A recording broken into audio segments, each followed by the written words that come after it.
Put your hands together, get loud. Jen Pearson!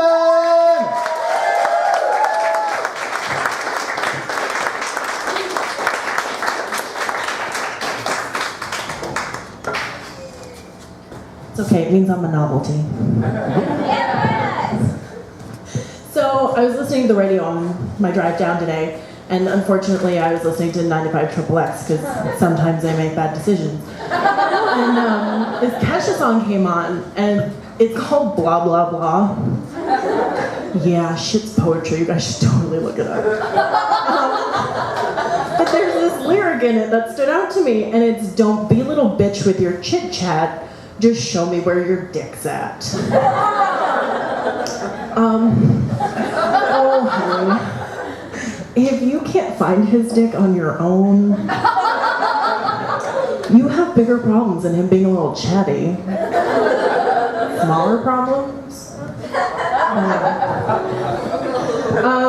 So I was on MSN the other day, and I saw this article that, of course, grabbed my attention because it was talking about this new fetish in Japan. They're licking each other's eyes. Have you guys read about this? Like, it's exactly what it sounds like. They are licking their eyeballs. What base is that?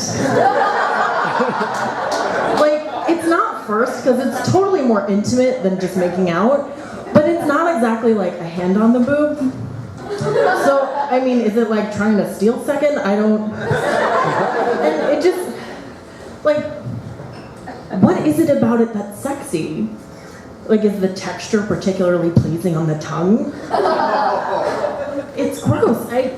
I don't get it. And who's the fetish for? Like, do both people like it, or is one person kind of just sucking it up for the other? You laugh, you know you've done it. Just saying. And like, how did somebody figure out that they were into this? Like, is it just a makeout session that went horribly wrong? And you're kind of in the moment, you're like, oh God, my eye! Wait, do it again. And the biggest problem is, not to toot my own horn, but I get my eyes complimented on a fairly regular basis. If anybody followed that up with, I'd love to lick one. No, Mace. No. God, okay. And like, the whole reason why this was an article is because apparently now pink eye is running rampant in Japan. Right? And last time I checked, the most common way to get pink eye is to get fecal matter in your eye. Yeah, guys, that's poop in your eye. What are these people licking before sexy time? Seriously. Like, it's weird. And of course, this set me off on this whole, like, what other fetishes do I want no part of? And I had this realization that I can never be into BDSM. And there's a reason, I promise. I have no problem with the actual lifestyle, like at all. I mean, to each his own. I actually quite enjoy, we'll call them admit affections. But I don't know if you guys picked up on this. I'm almost albino. And if you hug me too hard, I bruise, like an overripe peach. So pretty much my private time activities would be broadcast to the world. And I feel like showing up to work in August in a turtleneck and long pants is gonna raise some red flags. And you can't just own it at that point, because then you end up being like, I walked into a door? Really? Because that looks like rope burn. Handcuffs, actually. Wait, what? Yeah, I leave physical therapy with marks. And that's supposed to be like healing touches. My physical therapist does this adjustment to shift my ribs where he pushes on each of them and basically like follows my underwire, and it leaves marks. So of course when my friends notice this, because I like to display the girls, woo! Thank you. They're like, why do you have fingerprints on your cleavage? And I explain, it's an adjustment, he's trying to fix my ribs. And they're like, I don't think that's what he's doing. And I'm just like, if he's copping a feel, he's doing it wrong. Yeah, he's kind of missing the important part. And like, he's he's cute and all, but he's always been nothing but a gentleman in our appointments. Like, he's the only guy who's ever asked permission to put his hand up my shirt. So that was a pleasant change. And I can't help but feel like he sets me up sometimes. Like, I went in because I was having hip issues, and I was trying to delicately explain what caused the hip issues. And he was like, Jen, come on, nothing you can say can shock me. I've heard it all. And I was like, challenge accepted.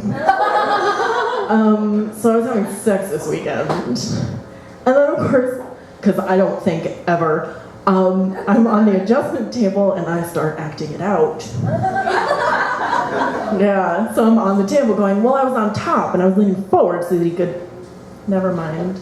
Yeah. And like, most of our appointments are resistance training, and if I'm not pushing hard enough, he's like, don't let me win. Really? You're gonna throw that out there? Because now I have to bite my lip because I really want to be like, you could, you know. I mean, it's been a while since I've won, and we could really easily turn this into a win-win. Just saying. Yeah. You think that's bad? You should hear how my gynecology appointments go. Last year, as she left the appointment because I was done, she goes, who knows, maybe I'll get lucky this year. Yeah, it worked. So I was really thankful. So I went to my appointment this year, and of course the nurse is doing like all the questions, and she's like, have you been sexually active? And I was like, yes, I have. And the doctor comes in, she's got like this shit-eating grin on her face. She's like, I heard you had a big year. How big was it? Do I need to write a thank you note? Yes, you do. Seriously, bitch is like my fairy godmother. Because that worked out real well for me. I think next year I'm going to ask for $1 million, or maybe a pony. I don't know. So I'm originally from Jersey, and I went home for July 4th to visit family and everything. And I'm driving around, and a friend of mine's in the car with me and points out that there's this billboard above a discount liquor store that says, Jesus saves. And they were like, well, that's a little ironic. And of course, being the good Catholic girl that I am, I had to explain that Jesus turned water into wine at a wedding. He never said you had to pay full price for it. You know, the more you know. So I had an epiphany this winter that kind of made me question all life decisions that I've made up and until this point. Because I realized that I intentionally chose to live in a state where this statement is true. It was warm enough to snow today. Does that make anybody feel better? Ever? Like, yes, it is nice to not have my boogers freeze in my nose the instant I walk outside. But I still have to move a snowbank off my car. Not good enough, Vermont. Not good enough. And like, I don't even know why I'm in this state. I don't do outside.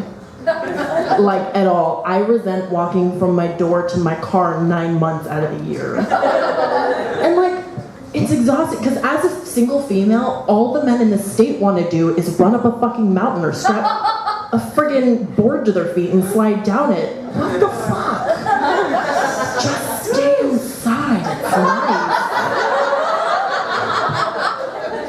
So I figured out I can make it work with one of them. I have a theory. There's this thing, and it's called absence makes the heart grow fonder.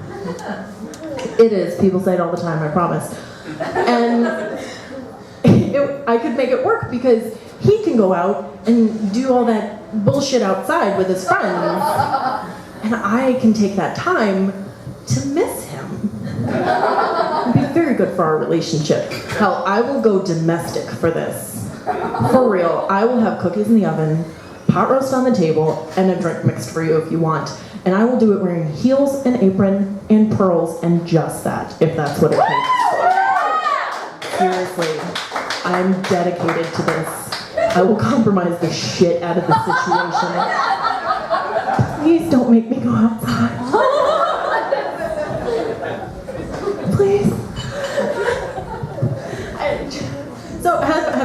seen me do stand-up before?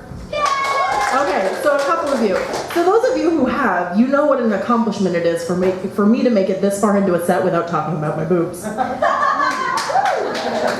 I mean, can you blame me? They're awesome. Not my boobs, just boobs in general. I'm not that egotistical, I promise. And like, even the word is fun.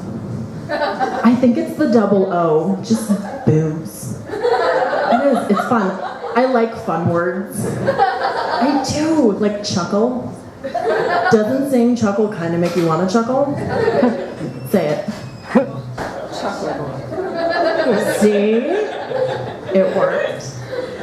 The best part is, saying chuckle makes me chuckle, which makes my boobs bounce, so kills 2 birds with 1 stone. But do you guys want to know my favorite word? You gotta work for it, I'm not just gonna give it to you. Yes! It's cock. It is. I love cock. I do. It feels so good in your mouth. You know, and like, just the way it sits on your lips. Cock.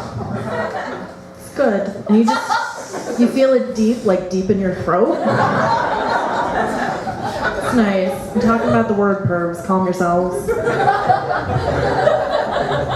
All right, that is all I have for you guys tonight.